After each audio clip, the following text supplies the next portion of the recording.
Michelle Visser here on the Solely Rested channel. I'm going to pour a little bit of kombucha and sit down and we're going to talk about cucumbers. I have had great success in my garden this year with cucumbers. I planted 3 different varieties and I have had just this overabundance. It's been wonderful because we love cucumbers and we love pickles around here. So I actually went down to the garden just yesterday to just pick a few scallions to make salsa. And I came back 20 minutes later with this giant basket loaded with cucumbers. In fact, if you follow me over on Instagram, you saw my giant basket of cucumbers in my stories. So suddenly I had to make some pickles, right? I actually have 2 different ways I've been making pickles this summer, and that's what I wanted to talk about today. Now, you all know, if you know me at all for the past year and a half, you know I'm pretty much obsessed with kombucha. Kombucha is a fermented sweet tea, and I love it for so many reasons, but one that intrigued me right off the bat was the health benefits that come from this fermented drink.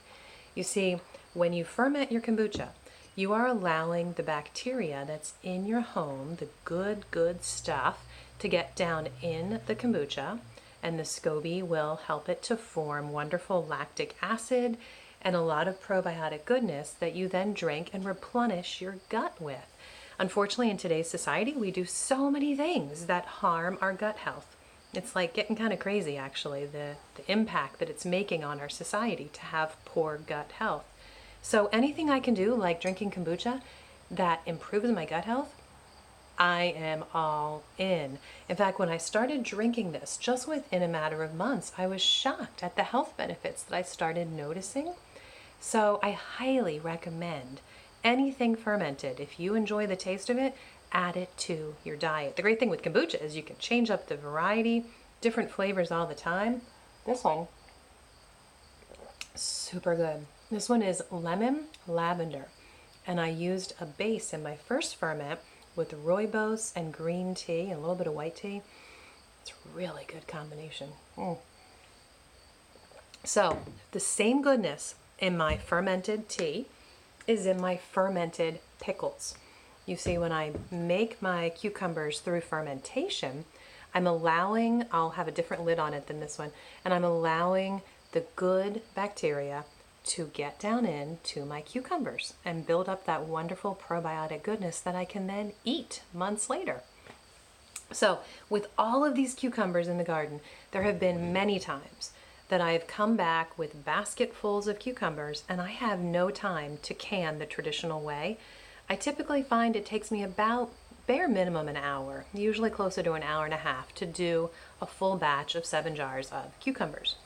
So if I just come back from the garden with all these cucumbers that I want to do something with quickly, because let me tell you a secret, the quicker that you preserve your cucumber, so as soon as you pick it, if you can get it preserved right away, the crisper and more firm your pickle will be. Now, I don't know about you, but I love myself some firm, crisp cucumbers. It's hard to get when you're canning it on your own. You know, when you buy the Vlasic in the store, you get that crispness. It's hard to replicate that at home. One secret is to preserve it as soon as you pick it. So I don't like to let my basket of cucumbers sitting there for days and then decide at that point to can it, because I know they're going to be mushy cucumbers. So if I don't have the time to traditionally can them, I will ferment them. And the bonus to that is I'm getting all that wonderful probiotic goodness, right? I found these springs that I love. One thing that's really important if you're fermenting vegetables is you need to keep your vegetable below your brine.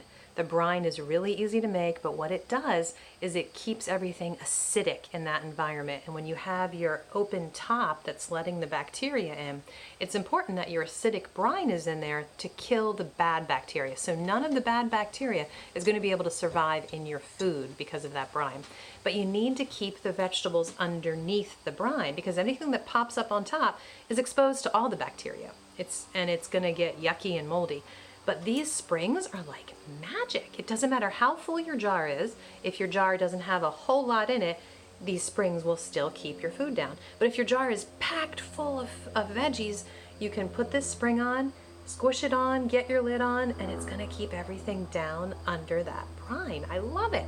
Then the lid that comes with it has this neat little top that has the holes. You can take off the little plastic thing so you can wash it.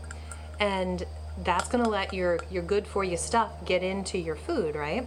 But because of this sweet little plastic thing, it's letting in the good bacteria because it's on there loosely, but it's laying on top in such a way that nothing that you don't want in there, like fruit flies or little critters, are going to get in your food. Love it. So this is what I have decided this summer made fermenting extra awesomely easy for me. So I highly recommend these. They came, I have the box here, they just came in a little kit. You can get 3, it came with 3 of these springs and 3 lids. I highly recommend them. Okay, so also when I ferment, I can use gallon jars and line them up on my counter. I had, I think, 4 going at one point this summer. And I can load them up with the cucumbers, put the brine on top, put my springs on, and just let them sit. Cover them with fabric and let them sit if you don't have a lid like this. And they can just sit there until I'm ready to put them in the fridge. After usually about a week, I will taste it. Sometimes I'll let it go up to 2 weeks. It depends on when the taste is what I want. And then I'll just put the jar in the fridge. Or I might do quart jars on my counter and then combine them all into a big gallon jar in the fridge. Right now I have 3 jars this size in the fridge. So that leads to my problem with fermenting vegetables. I only have so much fridge space, right? So I'm to the point now that I can't add any more fermented food to my fridge until we finish off one of these jars. So yesterday when I went down to the garden and came back with my basket full of cucumbers, I had to do some canning. So I made 7 quarts of pickles yesterday. And the great thing to the canning, there's a few things that I love about that. First of all, it's shelf stable for years. So these fermented cucumbers, they'll keep in my fridge for many months, not a problem. But I'm not going to be able to keep them in the fridge until next summer when I have more cucumbers, right? It's just not going to last that long. So if you want pickles all winter long, you're going to have to can them the traditional way. I love it in February when there's 3 feet of snow on the ground. The wind is howling, the fireplace is churning out the warmth. Oh, I feel like I want a sweatshirt. I'm like craving winter all of a sudden just thinking about it. And I can go down to the root cellar and pull out a jar of dill pickles.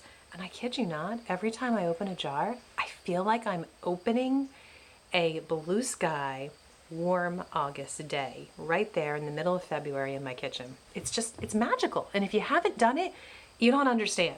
So give it a try, please. It is amazing. Love that feeling. The other reason I love canning my pickles, and I don't only ferment them, is because of Bill, my husband. He doesn't care for the taste of the fermented. It's definitely a different taste. I like it. I prefer the dill as well, but because I know how good these are for me and because I do like the tang taste to it, I absolutely will eat these. I'll eat at least 1 daily. Love it. And between the giant pickle I'm eating every day and my glass of kombucha, my gut is like so happy, and they're so good. But if I really have a choice, if somebody sets in front of me a fermented pickle and a dill pickle, and they say, Michelle, you can only choose one, I will always go for the dill pickle. Again, if I have soaked my cucumbers in that ice bath of water, and if I've just picked them off the vine when I canned them, these, they don't get any better. So yes, I can as well as ferment. So I hope that explains a little bit to you about the choices, how I do it, how I choose, and I hope I've inspired you to go find some fresh cucumbers and make yourself some amazing pickles. Have a fantastic day in your neck of the woods. And if you haven't subscribed, please do so, because I just might do a little jig in my muck boots when I see you subscribed. Have a great day, guys.